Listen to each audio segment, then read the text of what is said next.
O principal passo para a cura da depressão, e eu falo por experiência própria, é conhecer Deus verdadeiramente. Paulo, em Efésios capítulo 6, ele vai dizer que nós devemos nos revestir da armadura de Deus para que possamos estar firmes no dia mau e assim permanecermos de pé. O que é a armadura de Deus? É o conhecimento de quem é Deus. É o relacionamento com esse Deus verdadeiro. É uma comunhão com esse Deus verdadeiro. Então, quando você faz isso, você começa a se revestir da armadura de Deus. O que é a armadura? A armadura é uma vestimenta de guerra, onde você se prepara para uma guerra. E Paulo diz, na sua carta aos Efésios, que a gente deve se revestir dessa armadura para que a gente possa enfrentar o dia mau. O dia mau pode chegar na minha vida, pode chegar na sua vida, ou já chegou, ou vai chegar. É o dia, meu irmão, que você recebe um diagnóstico de uma doença. É o dia em que na sua vida, na sua família, acontece uma tragédia. É o dia que você perde um ente querido, é o dia que você perde emprego, é o dia que a empresa fale, é o dia em que você, de rico, você passa a ser pobre. O dia mau, ele pode chegar na nossa vida. Lembra que eu falei? A gente vive num mundo de males, num mundo de pecado.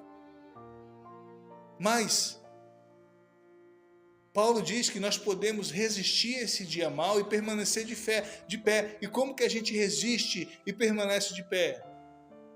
Quando o dia mau chegar, nós estamos revestidos do conhecimento de quem é Deus. E quais os conhecimentos que eu preciso ter de Deus para que eu possa estar firme no dia do sofrimento?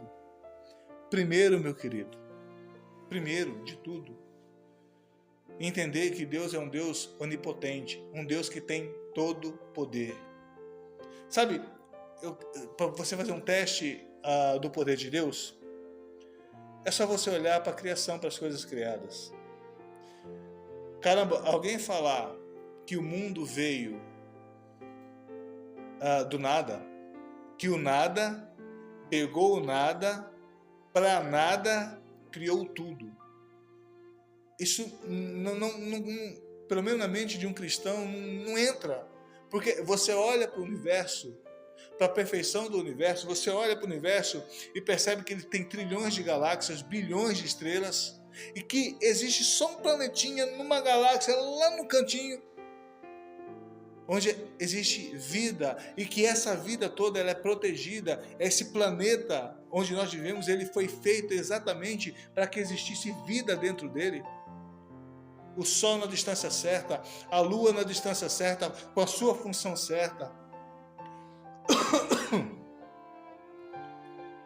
Quando você olha para as Escrituras e vê que Deus criou todas as coisas, quando você descobre um Deus onipotente, você percebe que sim, independente do que você está passando, sim, Ele tem poder para curar, Ele tem poder para aliviar, Ele tem poder para tirar essa dor. Mas, ainda que Ele não tire, ainda que Ele mantenha você em dor, um outro atributo que você precisa conhecer de Deus é a sua soberania. É entender que esse Deus, além de poderoso, de ser o Criador de todas as coisas, Ele é soberano sobre todas as coisas. Ele é soberano, a soberania significa que Ele tem o controle de todas as coisas. Nada está fora do controle de Deus. Tem um texto em Isaías 6, em que Isaías, ele entra no templo do Senhor, e que ele faz isso no ano da morte do rei Uzias. O ano da morte do rei Uzias é quando um rei que estava mantendo a estabilidade de Israel, era um rei bom, onde naquele momento do reinado do rei Uzias, havia estabilidade, o povo estava longe, os inimigos estavam longe.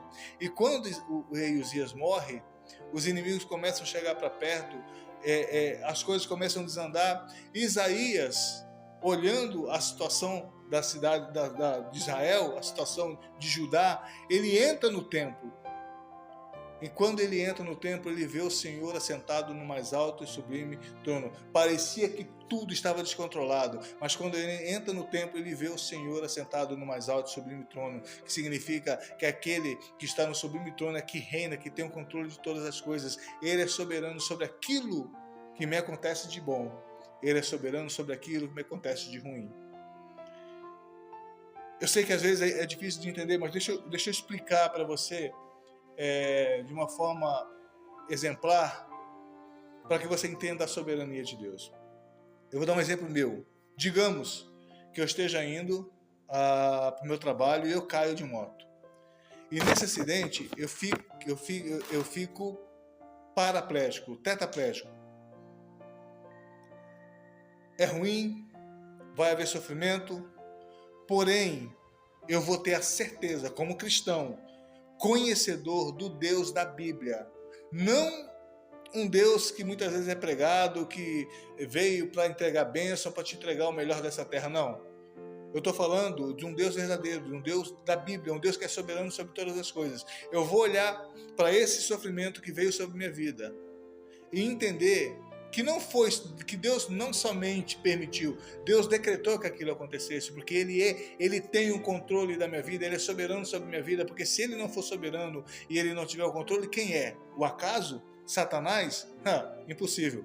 Quem tem o controle da minha vida é Deus. E se esse acidente aconteceu comigo, foi esse Deus quem permitiu. E está tudo bem. E saber que Ele é soberano sobre o meu sofrimento, e saber que Ele é soberano sobre aquilo que aconteceu comigo, que me trouxe dor, isso para mim já é um consolo. Sabe por que para mim já é um consolo? Porque agora entra o outro atributo que me consola de Deus. Um outro atributo de Deus que me consola.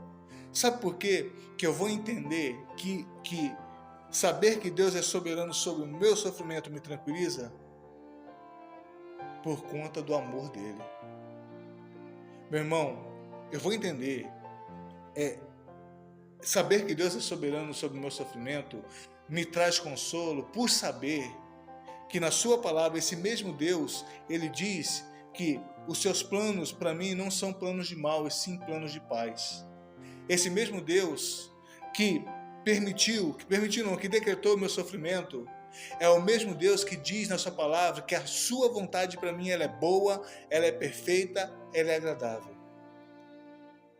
Esse Deus que permitiu o meu sofrimento, que decretou o meu sofrimento, é o mesmo Deus que diz que todas as coisas boas, as coisas ruins, cooperam para o meu bem. O que é o meu bem? A minha salvação, um dia estar perto dele, um dia estar ao lado dele, e que todas as coisas que acontecerem na minha vida está cooperando para que isso aconteça. Então, não importa se estou bem, se estou mal, o que importa é que tudo está cooperando para o meu bem.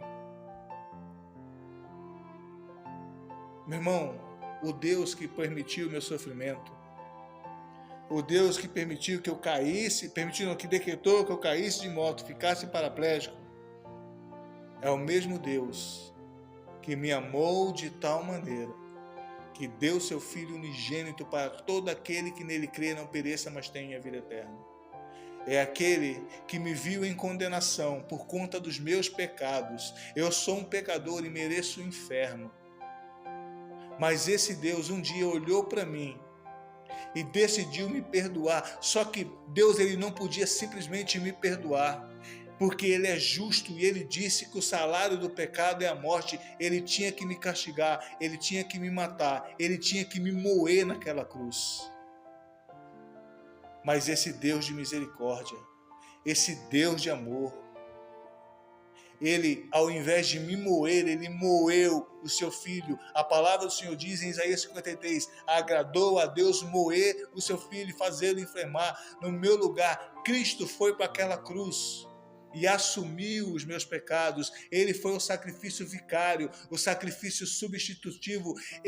Era eu que era para estar naquela cruz, era eu que era para sofrer o castigo, a ira de Deus, mas Deus Todo-Poderoso, na sua misericórdia, levou seu Filho para uma cruz, e seu Filho assumiu os meus pecados, e lá pagou os pecados por mim. Para quê? Para que eu não pereça a morte eterna, mas para que eu tenha a vida eterna do lado de Deus, para que eu retorne para Deus. Um dia eu fui arrancado, lançado fora da presença de Deus na pessoa de Adão, mas na pessoa de Cristo, agora pelo sacrifício de Cristo, eu sou religado novamente a Deus. Então, por conta de Cristo, eu posso ter a certeza que um dia eu estarei ao lado de Deus. Meu irmão, quando eu olho para um Deus que permitiu o meu sofrimento, que decretou o meu sofrimento, é o mesmo Deus que amou dessa maneira, está tudo bem, está tudo tranquilo, isso me consola, porque eu sei que tudo que vai me acontecer, ou tudo que me aconteceu, ainda assim é um ato de amor de Deus sobre a minha vida. Caraca, o amor de Deus, a gente tem que entender de uma vez por todas que o amor de Deus, meu irmão, o amor de Deus não se prova para aquilo que eu tenho, que eu palpo, pelas posses que eu tenho. O amor de Deus não se prova pelas circunstâncias que eu estou vivendo, se eu estou bem de vida, se eu estou rico, se eu tenho dinheiro, se eu tenho fartura, ou se eu sou pobre, Não, meu irmão. Não é pelas circunstâncias, não é pelas posses que eu tenho. O amor de Deus é provado por mim lá naquela cruz. Ele provou que Ele me ama naquela cruz, Ele não tem que me provar mais nada. E isso me tranquiliza, isso me consola. Ainda que o sofrimento venha sobre a minha vida, eu sei que Deus é soberano sobre a minha vida. E esse Deus que é soberano sobre a minha vida é um Deus que me ama a ponto de entregar seu próprio Filho. Por último,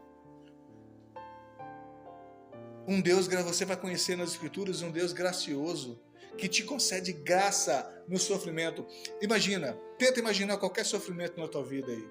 A perda de um ente querido, por exemplo, eu vou dar um exemplo, meu exemplo. Eu não tenho noção do que é perder um filho meu. O sofrimento que é, eu não tenho noção do que é perder a minha esposa. Eu não tenho noção do que é ficar tetraplégico, eu não tenho noção qual que seria a minha reação se eu recebesse um diagnóstico de uma doença grave e terminal. Eu não sei a minha reação. A única coisa que eu sei é que se isso acontecer na minha vida, Deus vai me conceder graça para passar por essa situação. Você acha que aqueles mártires que morreram no Coliseu, estraçalhados por leões, só porque eles eram cristãos, vocês acham que eles tinham força para aguentar aquilo por si só? Para não negar Cristo, eles morreram por não negar Cristo. Você acha que a força veio deles? Não. A força veio de Deus, a graça veio de Deus. Então, se o sofrimento vir sobre a minha vida, eu sei que quem vai me conceder graça é o próprio Jesus. Assim como Ele fez com Paulo. Deus mesmo colocou um espinho na carne de Paulo, que trazia sofrimento e humilhação a Paulo. Paulo ora 3 vezes, o apóstolo Paulo ora 3 vezes para que aquilo fosse tirado dele, para que aquele espinho da carne fosse tirado dele. Sabe qual que é a resposta de Paulo? Qual que é a resposta de Jesus para Paulo? A minha graça te basta, porque o poder de Deus se aperfeiçoa na fraqueza. Paulo olhou e disse: meu irmão, se é assim, Jesus, eu vou me gloriar nas minhas fraquezas, porque é quando estou fraco, então é que eu sou forte. Meu irmão, nós não somos fortes para nada, não. Mas se nós temos Cristo, nós somos fortalecidos. Se nós temos Cristo, nós somos fortalecidos por Ele. Eu vou pegar um óculos aqui, ele está meio bambo, eu vou trocar, mas eu quero finalizar com um texto que me exorta sempre quando eu leio ele. Está em Romanos capítulo 8, verso 35, que diz assim: quem nos separará do amor de Cristo? Será tribulação ou angústia, ou perseguição ou fome, ou nudez ou perigo ou espada? Como está escrito: por amor de ti, somos entregues à morte o dia todo. Fomos considerados como ovelhas para o matadouro. Em todas essas coisas, em todos esses sofrimentos, porém, somos mais que vencedores por meio daquele que nos amou. Sabe por quê, queridos? Nós somos mais que vencedores? Não é porque a gente vai conquistar todas as coisas nessa terra, não. A gente é mais que vencedor porque Cristo já venceu por nós. Todas essas lutas aqui, angústia, sofrimento, perseguição, todas essas batalhas da nossa vida já foi vencido por Cristo e vencido na cruz. Lembra quando Jesus diz para os seus discípulos: no mundo tereis aflições, nesse mundo haverá sofrimento, mas tende bom ânimo, tende alegria, tende força, tende bom ânimo.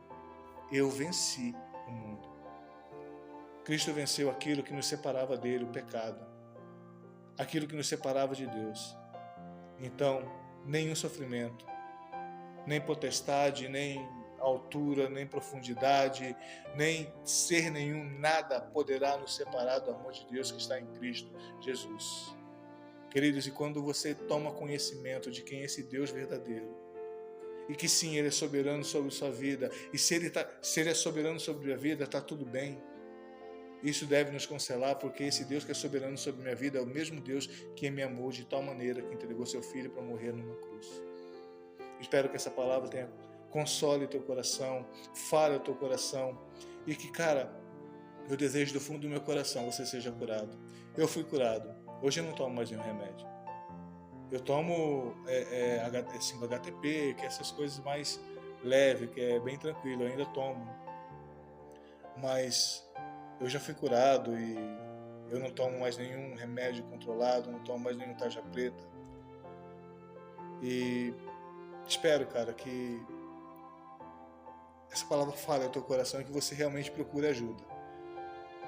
E que você procure conhecer a Deus verdadeiramente. Se precisar de mim, você me conhece, você sabe meu número, nós estamos aí.